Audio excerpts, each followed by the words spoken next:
Major funding for Carolina Business Review is provided by Grant Thornton, an international accounting, tax, and business advisory organization dedicated to serving middle-market companies. Grant Thornton, a passion for the business of accounting.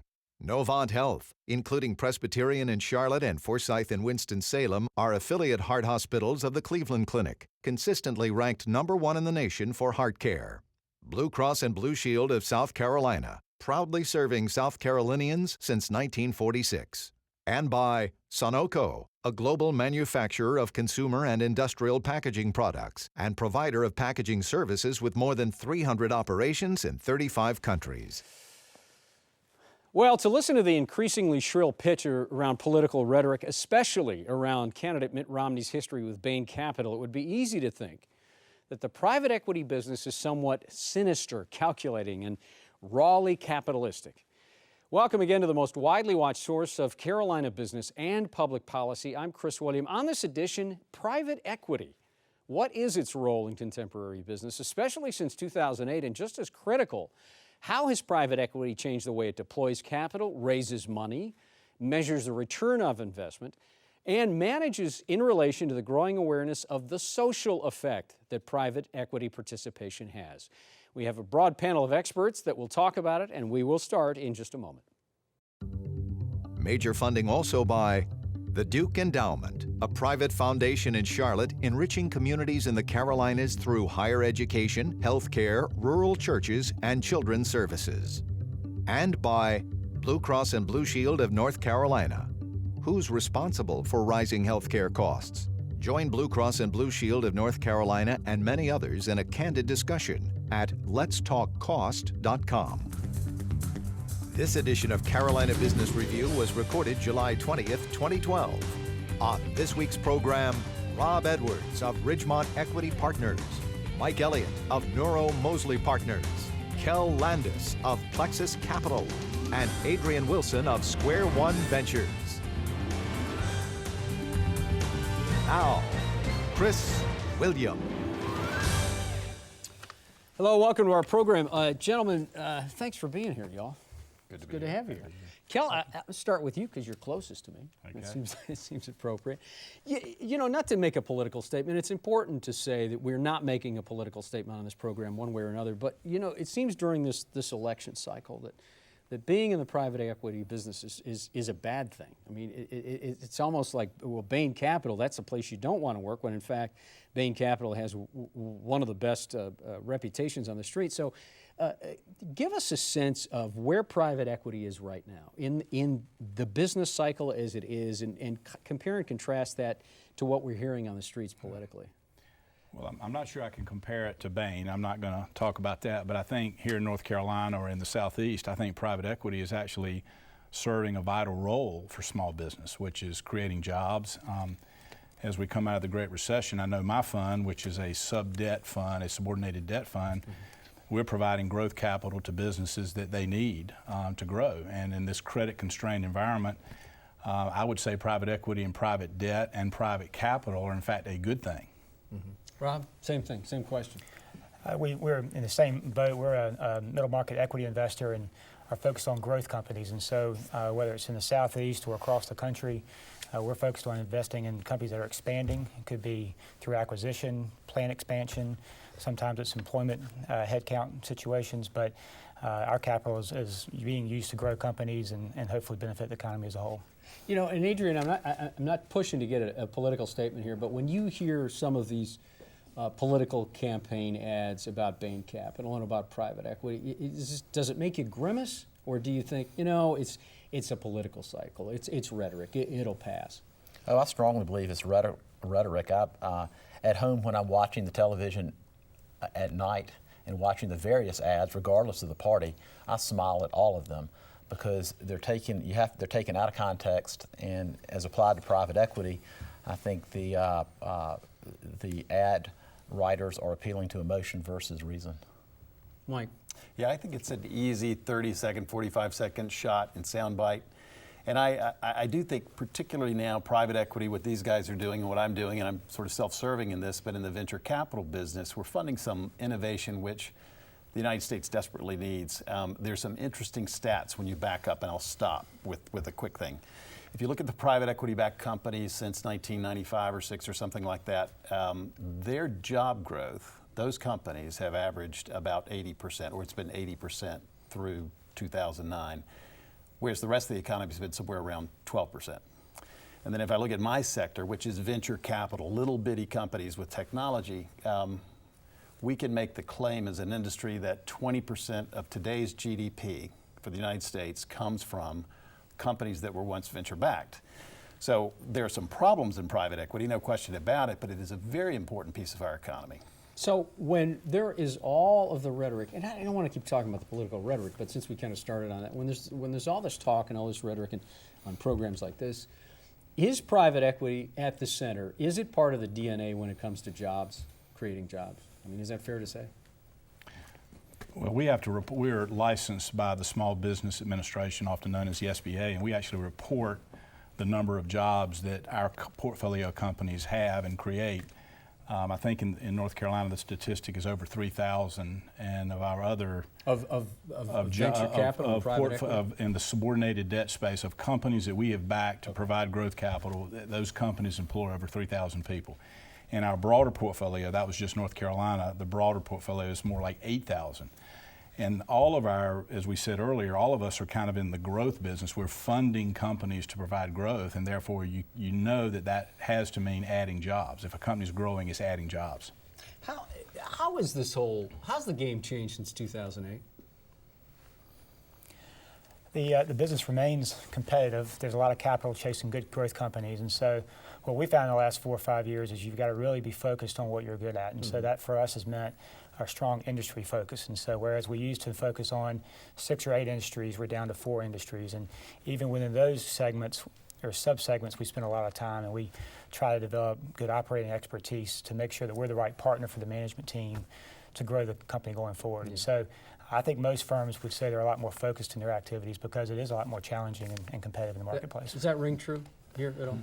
Sure, but the thing I've noticed since 2008 is that a lot of institutional investors have left the asset class. And will they return? Is it cyclical? I think it is. But fundraising has been down, continues to be down. And but I don't know about you guys, I'm seeing a little bit of thawing in the industry. I think investors that have gotten out of the asset class are looking to re-enter it. And it's a good time to do so because there's less money, there's more competition for deals, less competition for deals, and so you can get in cheaper and you've got more upside potential. Mm-hmm. Yeah, you agree with that, Mike? I do, and I would agree with Rob's point. It's interesting. We used to think of strategics as those operating companies, but today many of the firms like Rob's are actually almost strategic in terms of their specific and very deep focus and vertical expertise. So, I want to come back to this fundraising point that you brought up, Adrian. Is it hard to raise money, Kel? Well, we haven't talked about the investor side of this. We've talked about the benefits to small business or to companies that grow the economy, but I would say that with most people having the view that there will be a modest growth in the U.S. economy, that will probably have a dampening effect on public markets, public equity markets. And we think that private equity, when you have a really good manager who can pick selective, really good companies with really good management teams, that you can actually outperform the public markets in the private equity space. And that certainly has been true recently, and it's true of our fund. So we work very hard to just be very selective and pick businesses that we think can grow, that have niche products. And you see more and more allocation to alternatives from endowments, foundations, money managers are all allocating more and more to private equity and alternative investments for greater returns than maybe you can get in the public markets. So the returns and the performance, obviously, of the funds that you put out there are going to attract the fundraising dollars. But I come back to this issue of just raising money. So institutional investors are still not in like they were 5 years ago. Is that fair to say, Adrian? I think that's fair to say. Okay, and what is that solely because of the uncertainty around the economy, around what's going to happen? Well, we've got the healthcare thing behind us, but just what is that, Mike? Why do you think that is? I think in my case, the venture asset class has actually not performed very well.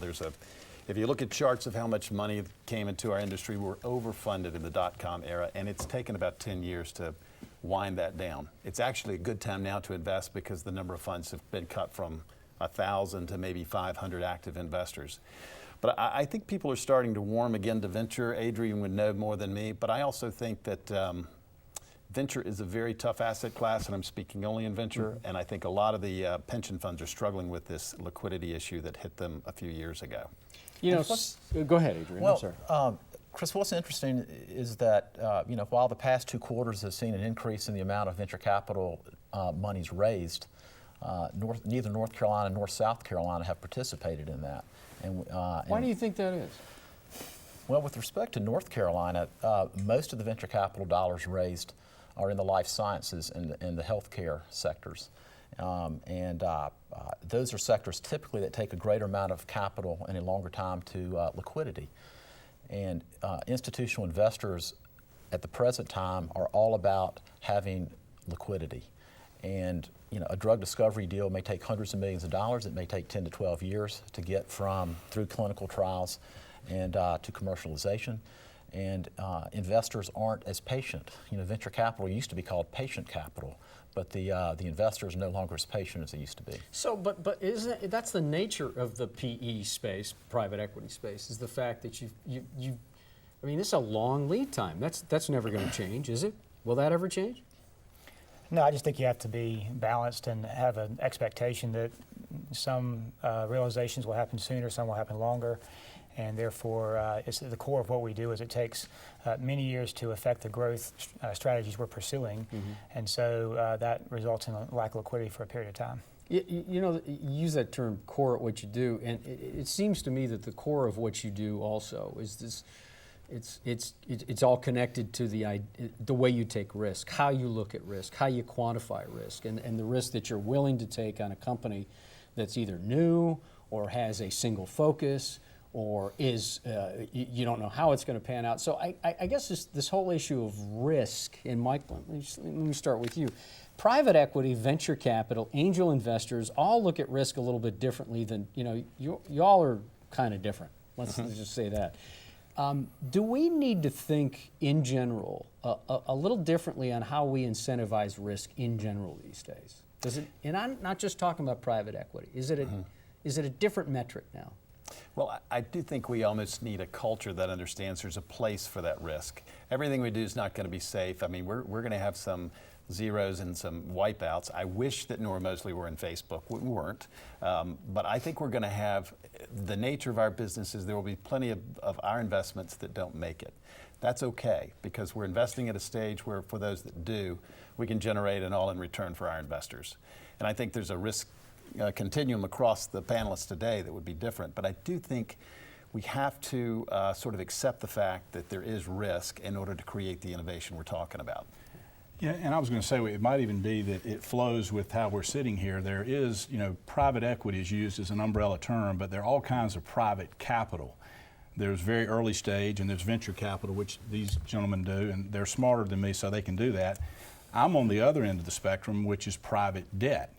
And private debt basically is helping the banks to make better structured loans. So we are very much would be under the umbrella of private equity, but we're really private debt. And there are a lot of sub-debt funds, there are a lot of specialty lenders out there that are in a fund structure. And I think as long as we do business, they grow them and hatch them, and companies like us, like Plexus Capital, we then further their growth with debt. Rob, Adrian? And on that spectrum, we're the guy in the middle, so they get the companies past infancy to a meaningful level of revenues, and we provide a lot of the equity to grow the companies even further. I think what I'm doing here, Adrian, is trying to figure out, over the last 4 years, we've all pulled in everything. Corporations sitting on a lot of cash. People are sitting on a lot of cash. I guess how do we incentivize risk taking again? Well, I think Mike said it well. I mean, I think it's going to be based upon the actual results of growing innovative companies, and if they're successfully grown, then I think it'll encourage risk taking again. I think the challenge in venture over the past 10 to 12 years now is that risk has not been rewarded, And if you look at it on an industry-wide basis, the industry has basically returned to zero over that period of time. And so, but as we said earlier, we think now is an appropriate time, a good time to put money to work. If so, the rewards will be there, and I think you'll see money's returning to the asset class. Is it washed people out of the space? Are there private equity guys? It's just Enough. It's not going to be like it was. Sure, the venture markets declined by half, and it needed to decline. It needed to contract, but it's 50% of what it was, a decade ago. So how do you I guess whether you're doing debt or whether you're doing equity or mezz financing or whatever you're doing, how do you think differently now than you did about it? I mean, what's different about this space now? Well, I think you got to know that there's a new normal, and so I think we have to. And maybe not as rich. Is that what you're saying? Well, about yeah, and I think in our space particularly, I think there were some times when leverage was out of hand, where companies were putting too much leverage on their balance sheets. And so we, at least, and I think our whole industry has tried to be a lot more conservative about how much leverage, because it's not a good idea to over leverage any company. It's not good for the investors, it's not good for the companies, it's not good for the economy. So we try to put a prudent amount of leverage that can help leverage the equity that's in the company, but then have it so it can stress test like through the Great Recession, because we had many companies that did okay during the Great Recession because they were not over leveraged. You talk about industry, Rob. Down in your portfolio, you've got some healthcare companies. We're on the other side of the Supreme Court decision now. Is it a lot clearer for those operators? Do they feel much better about it, or where are your group in that? I think they've. I work in the industrials world, so I'm not the healthcare expert, but I think we're optimistic about the performance of those healthcare companies, but each one of them is positioned differently, and so some will be greater beneficiaries than others. And in fact, I think there's probably more excitement around the potential change versus actually helping the business day to day today. And so what it has done is create a lot of capital kind of coming into the sector, people paying higher valuations with expectation that the growth will continue in the segment, and they hope to benefit from that. Has the air cleared here? Well, we've had the occasion to talk to a number of investment bankers who are representing nice companies in the healthcare sector that are for sale, and I think the read we're getting from several of those guys is there's some very high quality companies that are in the market. So there may be some dampening on pricing, I'm not sure, but there are a number of companies that are selling as they've worked through some of the uncertainty and are ready to call it a day.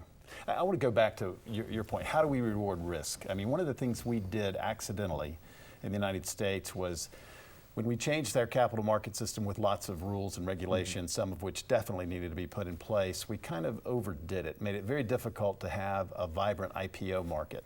At the top of the food chain in all of our businesses is a vibrant capital market with IPOs and access to cash, so those companies can buy little companies, those companies can grow. I think we've got to work hard to bring back the regulation, and we've done it. The President's Jobs Act was a nice piece of legislation to help some of these young companies get to the public market. Intel, Microsoft, Computer Associates, companies like that would not be able to go public in the market we live in today, which is amazing to think about. Do you get, Adrian, you get the sense that there might be an abatement here in this type of headwind from regulatory pressure? Do you agree with Mike in that somewhat? Well, I do. I mean, example, in the medical device arena, I think the FDA is providing some new regulatory pathways that make it easier for the early stage companies to make progress and to commercialize. And because otherwise, and in other circumstances, I think governmental regulation has had a huge chilling effect, and it is on my business. I mean, my fund is a venture capital fund of funds, and so we build a portfolio of venture capital firms rather than investing in the underlying individual companies. And with the Volcker Rule, with some of the new SEC regulations, it's becoming increasingly more expensive and more difficult to do our jobs. Yeah, you're a recovering banker, right, Kel? Yeah. And I mean, you look at some of these. Volcker Rule is a perfect example. I mean, are you in fear of more regulation, more compliance? Well, I'm actually happy about one provision. Being out of banking? No, I'm happy about that too. That too. But I'm happy about one provision in Dodd-Frank and the Volcker Rule. SBIC, Small Business Investment Companies, of which we are one, specifically excluded from restrictions of banks investing in SBICs. And the reason that exclusion was there is because we are providing capital to small business America. So, but I do think that when you think about banks that are FDIC insured, rolling the dice on multi-billions of dollars in their trading operations while there's FDIC insurance covering the depositors, there is some rationale for Mr. Volcker and what he's saying there. But like any regulation, it can be taken too far. And I'm not a banker anymore, thank goodness. And so I'm not real familiar with all of the impacts of that on a bank. What, should the banks and the investment banks be separated again? Should we go back to that?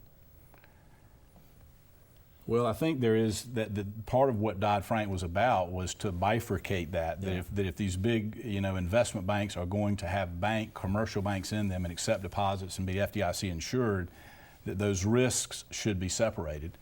And again, I just think there's rationale and logic to that. Yeah. I still think there's a lot of synergies in financial services companies covering the broad spectrum of capital. Yeah, so how do you take, and I mean to go down this road, but Mike, because you're down there nodding with them when I asked him that question, I guess how do you take the fact of the banks got really good at financial services, but they also got really bad at taking advantage of, as banks will do, or at least investment banks will do, or at least capitalists will do. Should the banks be split again? Boy, I'm glad Kel's here as the expert, but it sure seems that the old way where insured deposit money is insured, we as taxpayers behind it, that is a different business than trading for your own account with a backstop being the United States government. So I agree. I'm not a big guy on regulation, but we got way out of hand on that. I would be very careful in how that regulation layers itself back in. It's very, very difficult to be a bank these days. And like most pieces of major legislation, there are unintended consequences. And so while Square One Bank has never traded in such a manner on its own account, I'm an affiliate of Square One Bank, and so I'm subject to regulations that make no sense. And so we hope there'll be some relief as the regulations get drafted and implemented. Adrian, let me stay with you. We got about 3 minutes left. I want to talk about Duke Progress Energy, and you spent some time on the team at Progress Energy in the legal department and the operations department. And Kel, you're not going to get out of this either. What happened there? I mean, here we have what seemingly was going to be the merger, at least of the year, if not of this new decade, create a wonderful utility company, and it still might very well happen. Seems like it easily could. But what happened to this thing? Did the merger just go too long? Did the FERC decision just knock them off their feet? What happened? Well, I think length of time to get approval from the FERC is an issue, but under the best of circumstances, putting together two large organizations with different cultures and different personalities is a challenge. And I think that the struggle, as I understand it through friends at both organizations, that the struggle and the length of time brought frustrations to the table, caused rethinking of the deal. And at the end of the day, it was very difficult to meld those personalities. But that happens with any major merger. And so, Duke and Progress, this is no different. It has gotten a little bit, it has escalated, of course, as we all know. But to me, it's a mixing of the cultures. And we've got about 45 seconds left. Kel, same thing. I mean, you've been through M&A activity at the bank. You've been acquired. Is this about culture? Is that what this story's about? Yeah, well, all I can say is kind of related to my career in banking, where I was a product of a merger of equals that created Centura Bank. I was then an acquirer when I was involved in buying about 30 banks during the 90s, and then I became an acquiree when we sold Centura to RBC. And all I know is that culture is very important, and cultural alignment is very difficult and very complicated. And I just hope in this case that it all works out for all these nice people and works out for the shareholders and works out for the customers of this new Duke Energy company. That'll be the last word. No, well said. Gentlemen, thank you for being on the program. And best of luck going forward. It's going to get better. We all feel pretty good about that. Good to see you all. Thank you. Thanks, Thank Chris. you. Thank you. Thank you for watching our program. If you have a comment, you have a suggestion, or you'd like to watch any of our past programs online, Easily done. We are at, I have to think about this for a second, CarolinaBusinessReview.com. Thank you, CarolinaBusinessReview.com. Until next week, I'm Chris William, and we certainly hope your business and your weekend is good. Major funding for Carolina Business Review was provided by the Duke Endowment, a private foundation in Charlotte enriching communities in the Carolinas through higher education, healthcare, rural churches, and children's services. Blue Cross and Blue Shield of North Carolina, who's responsible for rising healthcare costs? Join Blue Cross and Blue Shield of North Carolina and many others in a candid discussion at letstalkcost.com. Grant Thornton, an international accounting, tax, and business advisory organization dedicated to serving middle market companies. Grant Thornton, a passion for the business of accounting. Novant Health, including Presbyterian in Charlotte and Forsyth in Winston-Salem, are affiliate heart hospitals of the Cleveland Clinic, consistently ranked #1 in the nation for heart care. Blue Cross and Blue Shield of South Carolina, proudly serving South Carolinians since 1946. Sunoco, a global manufacturer of consumer and industrial packaging products and provider of packaging services with more than 300 operations in 35 countries. And by viewers like you. Thank you. Promotional consideration provided by Business North Carolina Magazine. For more information, visit CarolinaBusinessReview.com.